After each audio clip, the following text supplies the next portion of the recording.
ನಮಸ್ಕಾರ ವೀಕ್ಷಕರೇ, ಶಾಸ್ತ್ರವಾಣಿ ಯೂಟ್ಯೂಬ್ ಚಾನಲ್ಗೆ ಸ್ವಾಗತ. ಶ್ರಾವಣ ಮಾಸ ಬಂತೆಂದರೆ ಸಾಲು ಸಾಲು ಹಬ್ಬಗಳ ಸಂಭ್ರಮ ಶುರುವಾಗುತ್ತೆ. ಈ ಮಾಸದ ಶುಕ್ಲ ಪಕ್ಷದ 2ನೇ ಶುಕ್ರವಾರದಂದು ಆಚರಿಸಲಾಗುವ ವರಮಹಾಲಕ್ಷ್ಮಿ ವ್ರತವು ಪ್ರತಿಯೊಬ್ಬರ ಜೀವನದಲ್ಲೂ ಅತ್ಯಂತ ಪವಿತ್ರವಾದ ದಿನವಾಗಿದೆ. ಮನೆಗಳಲ್ಲಿ ಧನಾತ್ಮಕ ಶಕ್ತಿಯನ್ನು ತುಂಬುವ ಈ ಪೂಜೆಯನ್ನು ಏಕಾಗಿ ಮಾಡಬೇಕು ಮತ್ತು ಇದರ ಮಹತ್ವವೇನು ಎಂಬುದರ ಸಂಪೂರ್ಣ ಮಾಹಿತಿಯನ್ನು ಈ ವಿಡಿಯೋದಲ್ಲಿ ತಿಳಿದುಕೊಳ್ಳೋಣ.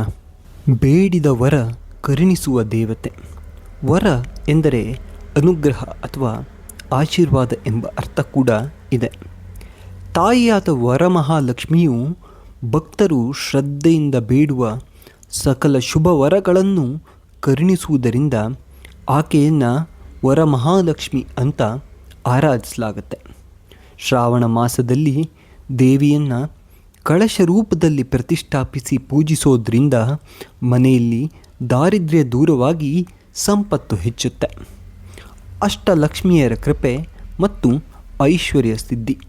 ವರಮಹಾಲಕ್ಷ್ಮಿ ಪೂಜೆಯು ಕೇವಲ ಧನ ಸಂಪತ್ತಿಗೆ ಮಾತ್ರ ಸೀಮಿತವಾಗಿಲ್ಲ. ಈ ಒಂದು ವ್ರತವನ್ನು ಆಚರಿಸುವುದರಿಂದ ಧನ, ಧಾನ್ಯ, ಜ್ಞಾನ, ಸುಖ, ಆಯಸ್ಸು, ಜಯ, ವಿಜಯ, ಸೌಭಾಗ್ಯ ಎಂಬ 8 ರೂಪದ ಅಷ್ಟಲಕ್ಷ್ಮಿಯರ ಅನುಗ್ರಹ ಒಂದೇ ಬಾರಿಗೆ ಪ್ರಾಪ್ತಿಯಾಗುತ್ತದೆ ಎನ್ನುತ್ತವೆ ಶಾಸ್ತ್ರಗಳು. ಕಷ್ಟ ನಷ್ಟಗಳು ದೂರವಾಗಿ ಮನಃಶಾಂತಿ ಸಿದ್ಧಿ. ಕ್ಷೀರಸಾಗರ ಮಥನದ ಸಮಯದಲ್ಲಿ ಆವಿರ್ಭವಿಸಿದ ಮಹಾಲಕ್ಷ್ಮಿಯ ಆರಾಧನೆಯಿಂದ ಕುಟುಂಬದಲ್ಲಿ ಇರುವ ನಕಾರಾತ್ಮಕ ಶಕ್ತಿಗಳು ತೊಲಗುತ್ತವೆ. ಆರ್ಥಿಕ ಮುಗ್ಗಟ್ಟು, ಸಾಲಬಾಧೆ, ದಾಂಪತ್ಯದಲ್ಲಾಗುವ ಮನಸ್ತಾಪಗಳು ದೂರವಾಗಿ ಮನೆಯಲ್ಲಿ ಸುಖ, ಶಾಂತಿ ಮತ್ತು ಸಮೃದ್ಧಿ ನೆಲೆಯಾಗುತ್ತದೆ. ಮುತ್ತೈದೆತನ ಮತ್ತು ಸೌಭಾಗ್ಯ ವೃದ್ಧಿ. ವಿಶೇಷವಾಗಿ ಸುಮಂಗಲಿಯರು ತಮ್ಮ ಪತಿಯ ಆಯಸ್ಸು, ಆರೋಗ್ಯ ಮತ್ತು ಮಂಗಳಕರ ಜೀವನಕ್ಕಾಗಿ ಈ ಪೂಜೆಯನ್ನು ಕೈಗೊಳ್ಳುತ್ತಾರೆ. ಪೂಜೆಯ ನಂತರ 12 ಗಂಟಿನ ಪವಿತ್ರ ದಾರ ಕೈಗೆ ಧರಿಸಿ ಮುತ್ತೈದೆಯರಿಗೆ ತಾಂಬೂಲ ಹಾಗೂ ವಾಯನ ನೀಡುವುದರಿಂದ ಸೌಭಾಗ್ಯ ದೀರ್ಘಕಾಲ ಉಳಿಯುತ್ತದೆ ಎಂಬ ನಂಬಿಕೆ ಇದೆ. ವರಮಹಾಲಕ್ಷ್ಮಿ ವೃತ್ತದ ಪೌರಾಣಿಕ ಹಿನ್ನೆಲೆ.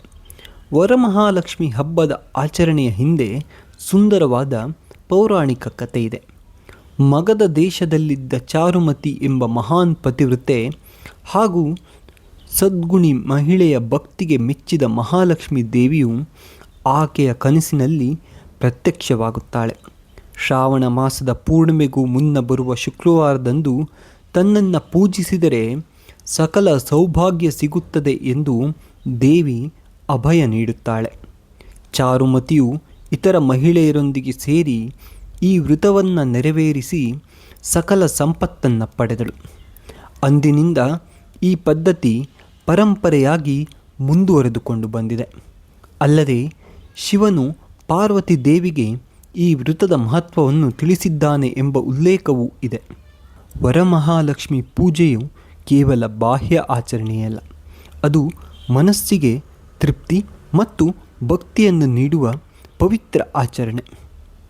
ಶ್ರದ್ಧೆ ಹಾಗೂ ಸ್ವಚ್ಛ ಮನಸ್ಸಿನಿಂದ ಮಾಡುವ ಸಣ್ಣ ಪ್ರಾರ್ಥನೆಗೂ ದೇವಿ ಒಲಿಯುತ್ತಾಳೆ. ಈ ಶ್ರಾವಣದ ಶುಭ ದಿನದಂದು ನಿಮ್ಮ ಮನೆಯಲ್ಲೂ ಮಹಾಲಕ್ಷ್ಮಿ ನೆಲೆಸಲಿ, ಸಕಲ ಸಂತೋಷ ನೀಡಲಿ. ಈ ವಿಡಿಯೋ ಇಷ್ಟವಾಗಿದ್ದರೆ ನಿಮ್ಮ ಫ್ರೆಂಡ್ಸ್ಗೆ ಶೇರ್ ಮಾಡಿ. ನಮ್ಮ ಚಾನಲ್ನ ಸಬ್ಸ್ಕ್ರೈಬ್ ಮಾಡೋದನ್ನು ಮರಿಬೇಡಿ. ನಿಮ್ಮ ಕುಟುಂಬದವರು ಹಾಗೂ ಗೆಳೆಯರ ಬಳಿಯೂ ನಮ್ಮ ಚಾನಲ್ಗೆ ಸಬ್ಸ್ಕ್ರೈಬ್ ಮಾಡುವಂತೆ ಕೋರಿಕೊಳ್ಳಿ. ಧನ್ಯವಾದಗಳು.